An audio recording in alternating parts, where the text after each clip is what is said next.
수험생 여러분 안녕하십니까. 이번 시간에는 수익비용 귀속시의 결정에 대해서 살펴보도록 하겠습니다. 이 부분이 되게 어려워요. 예, 어렵다고도 느끼시죠 사실은. 왜 어렵냐, 계정을 그냥 외워서 그래. 회계에서는요 계정이 중요한 게 아니에요. 금액이 중요해. 금액. 소위 이제 이 업계에서 얘기할 때 왁구를 맞춘다는 표현을 쓰거든요. 그래서 숫자를 맞춰놓고서 계정을 이렇게 쓰는 거예요 사실은. 근데 우리는 보통 공부할 때 어떻게 해요? 계정을 열심히 외우죠. 금액에 대해서 전혀 신경 안 써. 근데 실제로는 금액이 되게 중요합니다. 그래서 금액 관점에서 보면은 이게 쉬운데요, 계정 관점에서 보면은 되게 어려워. 예. 그걸 헷갈리고요. 그래서 저는 이제 금액 위주로 좀 이야기를 드리고자 합니다. 그러면 금액 위주로 본다는 게 어떤 의미인지 좀 살펴봐야겠죠. 예. 그 계정 같은 경우는 적당히 응용을 하면은요 다 유추는 돼요. 그렇기 때문에 계정을 암기하는데 너무 힘을 쓰지는 마시라 이거죠. 자, 제가 나름 이름 붙인 건데요, 뭐 다른 교재에서는 좀 이름이 다르게 돼 있을 수도 있어. 근데 내용은 뭐 같으니까요. 보시면 되겠습니다. 그래서 좀만 내릴게요. 네, 이렇게. 자, 수익비용 귀속시 결정인데요. 일단 우리나라 회사의 재무제표는요 1월 1일부터 12월 31일까지 요 기준으로 작성됩니다. 회사들이 결산할 때 이제 1년 데이터를 기반으로 한단 말이에요. 그런데 뭔가 묘한 것들 있잖아요. 묘한 거. 일반적인 분계는요 어떤 행위와 연동해서 발생을 해요. 그래서 물건을 판다. 그럼 물건 팔 때 매출 뭐 이렇게 한단 말이야. 자, 접대비를 썼다. 그죠? 밥을 먹었다. 그럼 밥 먹을 때 접대비 이런 식으로 회계 처리를 한다고요. 그래서 보통 행위와 연동이 되고요. 그리고 딱 그 시점에서만 유효합니다. 이게 일반적으로 기업이 어떤 거래를 하고 회계 처리하면은 거기서 끝난단 말이에요. 그런데 어떤 거래는요 시간의 흐름하고 연관이 있어서 회계 처리를 지금 해도 효과가 나중까지 가는 게 있어요. 자, 이 얘기를 잘 기억하세요. 자, 분계를 지금 해도, 그죠? 분계를 지금 했어요. 자, 이 분계 효과가 일정 기간 동안 가는 거예요. 일정 기간 동안. 자, 이런 류의 분계들이 있거든요. 자, 일정 기간이기 때문에 그 기간이 내년까지 갈 수도 있다고. 근데 우리가 재무제표를 12월 말 기준으로 만들잖아요. 그죠? 근데 만약 효과가 내년 6월까지 간다고 쳐봐. 그러면은 12월 말부터 내년 6월까지는 일단 잘라야 될 거 아니에요. 왜? 우리 재무제표 만든 기간이 1월 1일부터 12월 말까지라고. 그 기간 넘어가는 거에 대해서는 일단 제거를 해야 될 거란 말이에요. 뭔 얘기 이해되세요? 예. 기간에 맞춰서 재무제표를 만들다 보니까 일정 기간 동안 지속되는 거래에 대해서는 이게 끊어야 된다고. 소위 이제 컷오프를 한다고 하는데요. 끊어야 돼. 안 그러면은 그 수익 비용에 왜곡이 발생을 할 수가 있다. 이렇게 이해를 하시면 되는 거죠. 그래서 의의 보시면 다음과 같아요. 기업의 이해관계자들한테 해당 회사의 정보를 주기적으로 전달하기 위해서 재무제표가 일정 기간 동안 정기적으로 작성이 돼야 됩니다. 그래서 제가 1장에서 얘기 드렸잖아요. 우리나라 회사들은 재무제표를 최소 1년에 한 번씩 만든다고. 그죠? 기간이 보통 1월 1일부터 12월 말까지라고요. 근데 이제 그 기간에 관련된 회계 처리가 있어서 수익 비용이 올해하고 내년에 걸친단 말이야. 그죠? 그렇게 되면은 내년에 관련된 거를 좀 잘라야 돼. 그죠? 아니면은 내년에 거를 땡겨가지고 올해 걸로 잡아야 되는 경우도 있단 말이에요. 예. 그럼 그런 것들 한번 보자는 거죠. 그래서 올해에 속하는 거, 내년에 속하는 거를 구분을 해줘야 돼요. 그때 이제 수익 비용의 귀속 시기를 결정을 한다. 뭐 기간을 결정한다. 이렇게 봐도 되고요.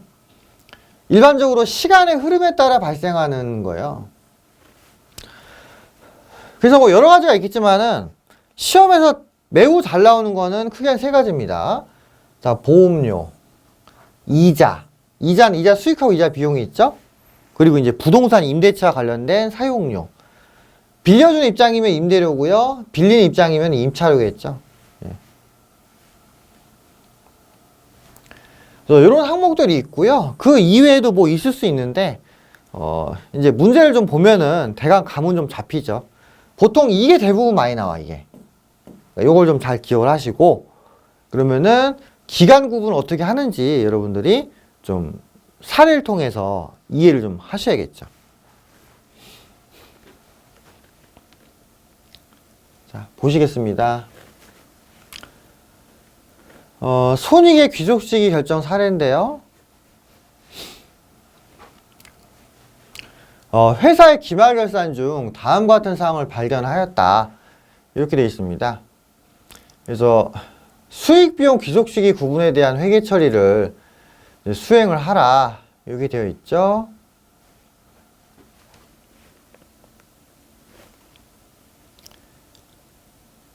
자, 그래서 여기 내용을 보시면 다음과 같은데요. 그러니까 기말결산을 하려고 봤더니 이러이러한 사항들이 있다는 겁니다. 잘 보세요. 자, 정기예금을 10월 1일 날 가입을 했어요. 10월 1일. 그럼 이자가 쭉 발생을 하겠죠. 그죠? 자, 이자 수익이 발생할 거라고. 그리고 이자 수익은 내년 9월 30일 날 12,000원을 받기로 했단 말이에요.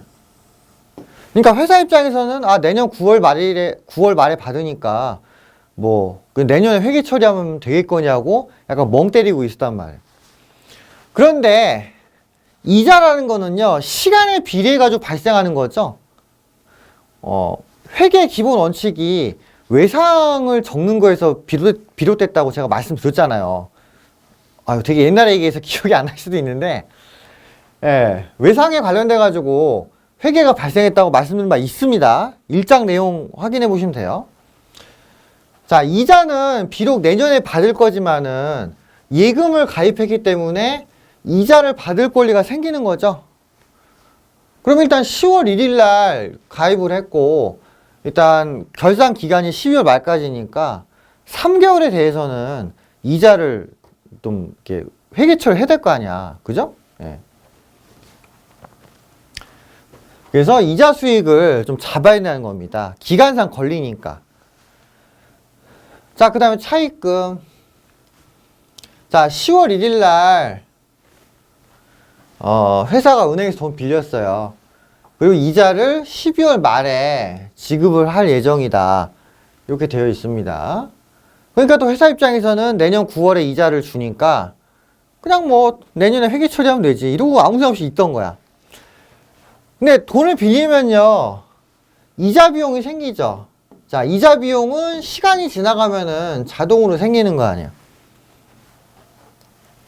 그러면은 이제 12월 말 기준으로 해서 10월, 11월, 12월은 이자를 잡아야 될 거 아니에요. 이해되세요? 예. 비록 내년 9월에 돈을 지급을 하긴 하지만은 3개월치 이자가 엄연히 올해에 포함되어 있다고. 예. 그럼 당연히 3개월에 대해서는 계산을 해야 될 거 아니겠어요. 그죠? 여기도 보니까 이자에 대한 회계 처리가 없다고. 예. 자, 그 다음에 보험료. 통상적으로 보험료는 선납하는 게 원칙입니다. 뭐 보험을 가입하신 분이 있을 수도 있는데 보험 가입을 하게 되면은 그 선납으로 해가지고 보험료를 지급을 하는 거죠. 근데 보니까 보험료를 10월 1일 날 납부를 했어. 근데 알고 봤더니 보험 기간이 1년이에요. 그러면은 보험료와 관련된 기간은 3개월이잖아요. 3개월. 그죠? 올해로 치면 3개월이고 내년이면 9개월 치잖아요. 그러면 기간을 구분해야 되는데 지금 회계 처리한 거 보니까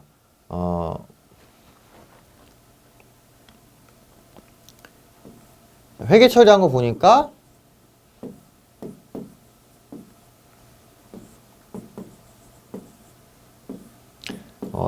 1년치를 한 번에 다 했단 말이야. 한 번에. 그죠?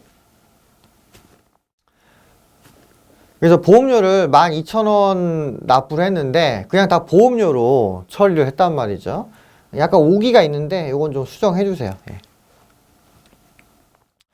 그래서 보험료를 12,000원을 했고요. 그리고 밑에 임대료도 있죠. 똑같아요. 1년치를 선불로 받았어요. 근데 선불로 받았다고 해서 올해 수익이 아니죠. 이게 1년 기간에 걸쳐서 12만 원이 발생하는 거 아니야. 12,000원 발생하는 거 아니에요. 그죠? 그렇기 때문에 올해 것만 수익으로 잡고 내년치 수익은 내년으로 잡아야 된단 말이에요. 예.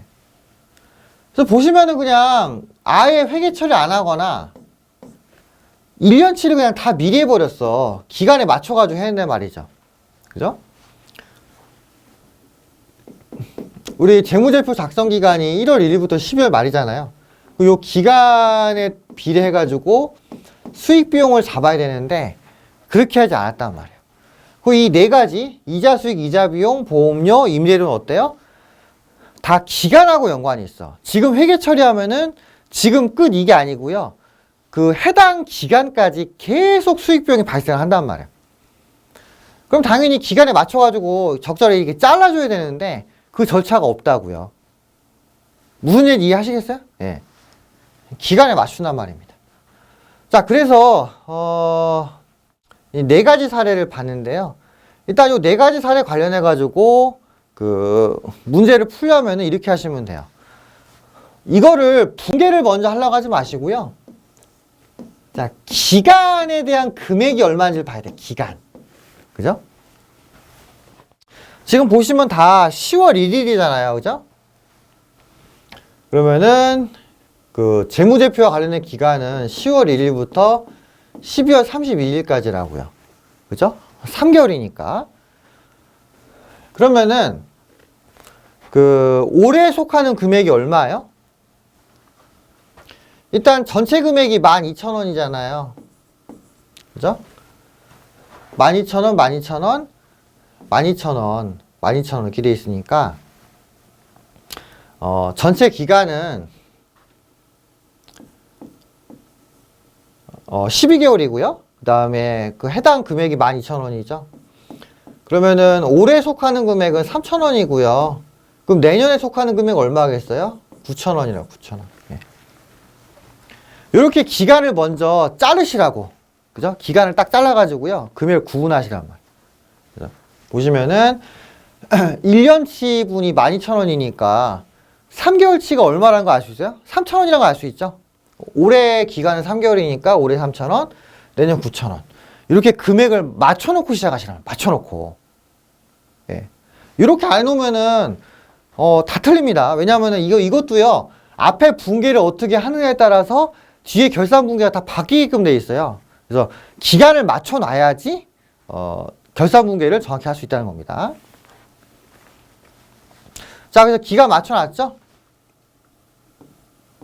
금액 맞춰놨고.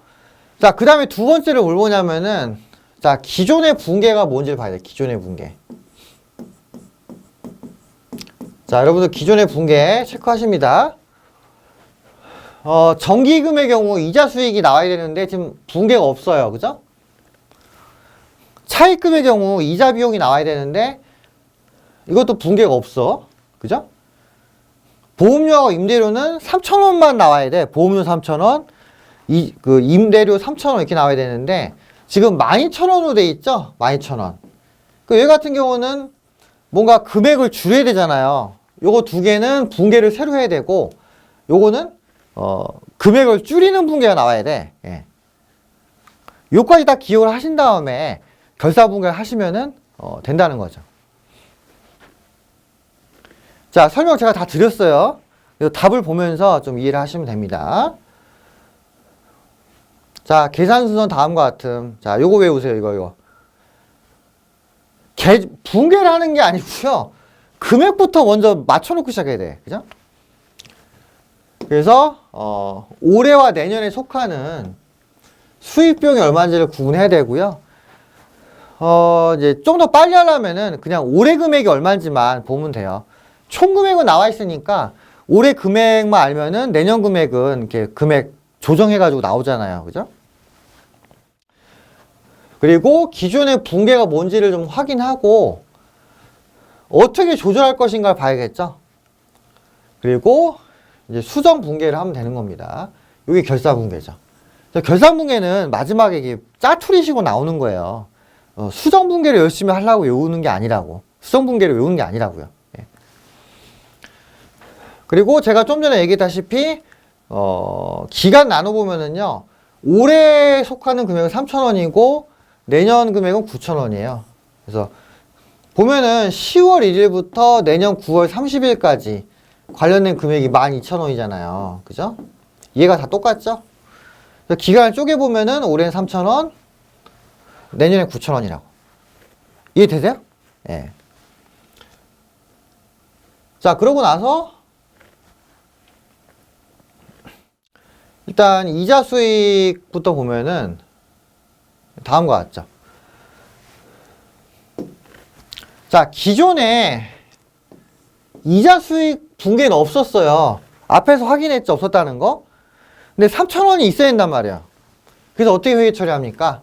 일단 이자 수익을 3,000원 증가시킵니다. 자, 이자 수익은 대변이죠. 그럼 대변에 이자 수익하고요. 그럼 차변에 뭘 쓰냐고. 이거 안 받은 거죠. 아직 안 받은 거야. 그러면은 미수겠어요? 미지급이겠어요? 미지급은 안 줬다는 거니까 여기에 쓰면 안 되죠. 그러면은 미수라고 씁니다. 미수. 요건 수익에 대한 거잖아요. 그래서 미수 수익이라는 계정을 쓰면 돼. 이제 받을 거잖아. 받을 거. 그래서 미수 그다음에 수익에 대한 거니까 이렇게. 자, 계정 유추가 쉽죠? 예. 그리고 나서 내년에 이제 회계 처리합니다. 그래서 올해 수익은 3,000원 일단 잡혔고요. 자, 내년에 이자를 12,000원 받는데, 자, 돈 받으니까 그 차변에 현금하고요. 기존에 있던 미수 수익을 날려야 되죠. 받았으니까 날리고. 그럼 9,000원 남잖아요. 그럼 그 9,000원에 대해서 이자 수익을 쓰면 되죠. 예. 따라서 올해 이자 수익은 3,000원, 내년에 이자 수익 9,000원. 금액이 딱 맞게 끝나는 거죠. 저희가 앞에서 3,000, 9,000 맞추고 시작했잖아요. 자, 붕괴 보니까 어때요? 맞아요. 네. 자, 시험에서는 뭘 물어봐? 시험에서는 이걸 물어본다고요? 자, 시험에서는 이걸 물어봅니다. 이거. 예. 그 다음 연도는 제가 어떻게 정리되는지 한번 보여드리려고 적은 거고요. 일단 결산분기 이걸 물어보겠죠. 예.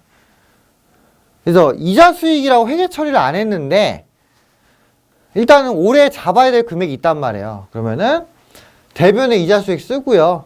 차변에 미수 수익이라는 계정을 쓰면 되고요. 요건 뭐겠어요? 자산이죠. 받을 거니까. 예. 이렇게 이해하시면 됩니다. 자, 그 다음에 이자 비용 보겠습니다. 이자 비용. 기존에 이자 비용 붕괴 없었죠? 차입금 붕괴만 있었고요. 올해 이자 비용이 3,000원이라는 거 확인했잖아요. 그래서 이자 비용은 3,000원 늘리면 됩니다. 이자 비용은 차변이죠? 차변. 저희 그 대여금 차입금 할 때 이자 비용 붕괴 보여드린 적 있어요. 이자 비용은 차변이란 말이에요. 차변에 이자 비용 3,000원 하고요. 올해 거. 이거 아직 지급 안 한 거죠. 그럼 대변에 안 줬다라는 식의 계정을 써야 되는데 안 준 거는 미지급이잖아요. 그리고 요거는 비용에 대한 거죠. 그래서 미지급 비용 이렇게 하면 됩니다. 여기다가 뭐 미수수 쓰면 안 되죠. 이건 돈을 주는 거니까 미지급이라고. 미지급. 그죠? 대변에 미지급 비용 3,000 쓰면 돼요. 자, 그러고 나서 그 다음 연도에 이자를 지급을 하잖아요. 돈 지급한다. 대변에 현금 12,000원. 그리고 대변에 썼던 미지급 비용을 차변으로 이렇게 넘기면 되죠. 그래야 정리가 될 거 아니야. 그러면은 남은 9,000원에 대해서 이자 비용에 쓰면 되죠. 그럼 결론적으로 올해 이자 비용은 3,000원, 내년에 이자 비용 9,000원. 앞에서 계산했던 금액하고 딱 맞잖아요. 그리고 시험에서 뭐가 나오겠어요? 요 기말 나오겠지, 기말. 그렇죠? 이자 비용 회계 처리가 없다. 어떻게 할 것이냐? 그럼 차변의 이자 비용, 대변의 미지급 비용 하고요. 전체 이자 비용 중에 올해 금액이 얼마인가? 이걸 따져보면 되는 거죠. 자, 그 다음 보실까요? 아, 요 미지급 비용은요, 부채입니다, 부채. 왜냐하면 나중에 돈을 줘야 되는 거니까 부채가 되는 거죠, 부채.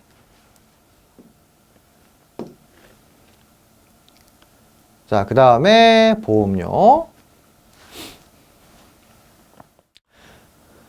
일단 올해 보험료가 3,000원이라는 거 확인했어요. 근데 기존의 보험료가 얼마였어요? 12,000원이었죠? 12,000원. 근데 올해 금액은 3,000원이라고요. 그러면은 결론적으로 보험료를 9,000원 줄여야 되죠? 자, 여기다 체크하십니다. 앞에 애들은 아예 붕괴가 없었기 때문에 금액을 추가로 만들었어요. 미수하고 미지급 만들었다고. 근데 성급, 그리고 그 뒤에 나오는 선수 있죠, 선수. 이런 애들은 기존에 1년씩 걸 붕괴를 다 해버렸다고. 그러니까 어떻게 해요? 올해 속하지 않는 거를 줄여야 되는 붕괴가 추가로 나와야 되는 거죠. 그러면 9,000원 줄여야 돼요. 그럼 회계 처리가 어떻게 됩니까? 차변에 보험료가 있었죠. 근데 금액을 줄이려면 어떻게 돼요? 금액을 줄이려면은 대변으로 회계 처리를 해야 되는 거죠. 그죠? 그래서 대변에 보험료 9,000원 합니다. 자, 비용을 줄이는 거예요. 자, 그리고서 차변에 뭘 쓰면 돼요? 차변에 성급 비용이랑 해요. 성급 비용. 미리 지급한 비용이다 이거야. 자, 미리 지급한 계약금을 선급금이라고 했잖아요. 그죠? 그래서 보험료 같은 걸 미리 지급을 했다면은 선급 비용 이렇게 하면 됩니다. 요 선급 비용은요 자산에 속해요. 왜? 차변이니까. 그리고 보험료를 미리 지급을 했다면은 나중에 돈을 또 지급을 할 필요가 없다는 거잖아요. 돈을 지급을 안 한다는 거는 돈이 회사 안으로 들어온다는 건 똑같잖아요. 수익을 늘리거나 비용을 줄이는 거는 효과가 같잖아. 그죠? 그래서 자산으로 하는 거고요. 그럼 내년에 회계 처리 어떻게 하면 돼요? 보험료를 늘리면 되지 서로. 선급비용 날리고. 그러면은 올해 보험료가 얼마가 되는 거예요? 처음에 12,000원 회계 처리했다가 9,000원 줄인 회계 처리했잖아요. 그럼 올해 보험료는 얼마? 3,000원. 그 내년에 보험료는 얼마? 9,000원. 이렇게 되는 거죠. 예. 그러면 올해 비용 3,000원, 내년 비용 9,000원 이렇게 되니까 금액이 또 딱 맞게 되는 거죠. 그죠? 자, 마지막으로 선수 수익인데요.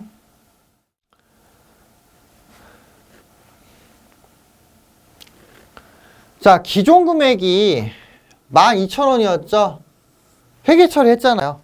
근데 올해 임대료는 3,000원이 돼야 돼. 그럼 결론적으로 임대료를 어떻게 해야 돼요? 9,000원 줄여야 되죠. 그래야지 12,000원 빼기 9,000원 해가지고 3,000원 될 거 아니에요.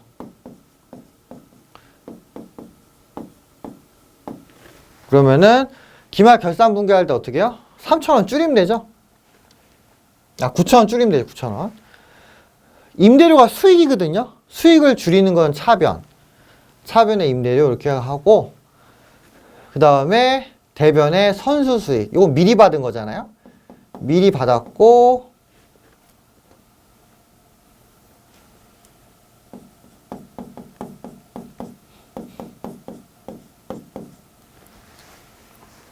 미리 받았고 그 다음에 수익에 관련된 거니까 수익이라고 이렇게 쓰면 돼요. 네, 쓰면 되고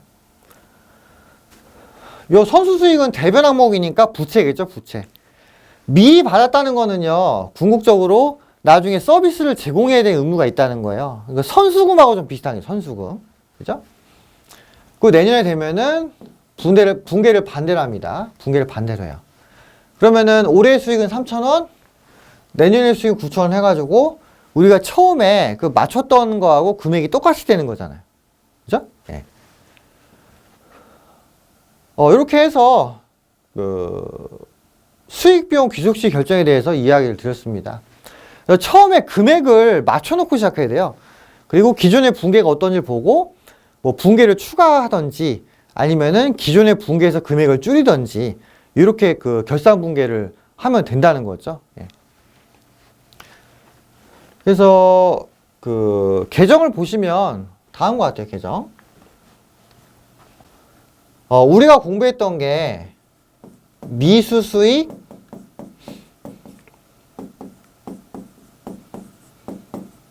미지급 비용, 그 다음에 선급 비용, 선수 수익 이렇게 네 가지가 있었단 말이에요. 그죠? 미수 수익은 뭐랑 비슷해요? 이거는 미수금하고 좀 비슷한 느낌이죠. 미지급 비용은 미지급금 요거랑 비슷해요. 그래서 약간 연상을 시키면 되는데 이제 주의할 게 똑같은 건 아니라는 거예요. 미수금이나 미지급금은 딱 그때 한번 회계 처리하면 끝이잖아요. 그죠? 근데 이제 미수수익이나 미지급 비용은 그 해당 기간에 대해서 이렇게 회계 처리하는 거니까 조금 맥락이 다릅니다. 그리고 미수수익하고 미지급 비용은 결산 분계 때 결산할 때 나오는 계정이고요.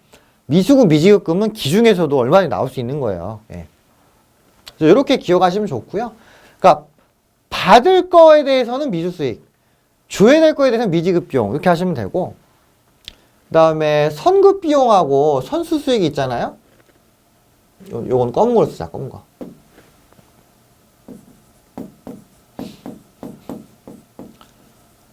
자, 요거는 뭐랑 비슷하다고 보시면 돼요? 계약금. 선급금하고요. 그 다음에 선수금, 요거랑 좀 비슷하다고 보시면 되는 거예요. 그래서 미리 지급한 금액을 선급 비용, 그죠? 그 다음에 미리 받은 금액을 선수 수익. 다만 이제 선급금하고 선수금은 그 기중에 나오는 거고, 선급 비용이랑 선수 수익은 기말에 나오는 결산 분계다. 이렇게 이해를 하시면은 된다는 거죠. 그래서 그 보험료를 미리 납부했거나 아니면 임대료 같은 걸 미리 받았을 경우에 각각 선급 비용, 선수 수익 쓰고요. 이 경우에는 기존의 수익 비용을 줄이는 결산 분계가 나와야 돼. 그죠? 요거와 관련돼 가지고 그죠? 기존의 금액을 줄이는 분계가 나온단 말이에요. 예. 그래서 좀 차이가 있다는 거를 좀 기억을 해 주시기 바랍니다. 참고적으로 요거는 좀 이해를 잘 하시는데 이 부분에 대해서 좀 어려워 하시더라고요. 그러니까 미리 주고받은 거에서 내년 거를 이렇게 잘라내는 거야. 뭔가 제거하는 겁니다. 그리고 그 다음 연도에 환원을 시키면 된다는 거죠. 그러면은 뭐 올해 금액, 내년 금액이 딱 맞을 거 아니에요. 그죠? 네. 그래서 여러분들께서는 요 사례를 좀 연습을 해가지고 그 금액을 어떻게 맞춰야 되는가 이 부분을 좀 이해를 해주시기 바랍니다. 아시겠죠? 예. 여기까지. 자, 이렇게 해서 10장도 마무리가 됐네요. 예. 다음 장은 재무제표에 대한 겁니다. 우리가 그동안 공부했던 걸 이용해서 재무제표를 만들어 보는 거예요. 그리고 그 안에 어떤 항목들이 있는 건지를, 어떤 항목들이 있고 분류가 어떤 건지를 좀 확인을 해보고자 합니다. 그래서 재무상태표하고 손익계산서 위주로 이제 학습을 하시면 될 것 같아요. 보통 시험 문제가 거기서 나오거든요. 그래서 좀 암기해 주실 거 암기해 주시고 좀 이해할 거는 좀 이해해 주시면 될 것 같습니다. 예, 그럼 여기까지 하고 마치겠습니다. 수고하셨습니다.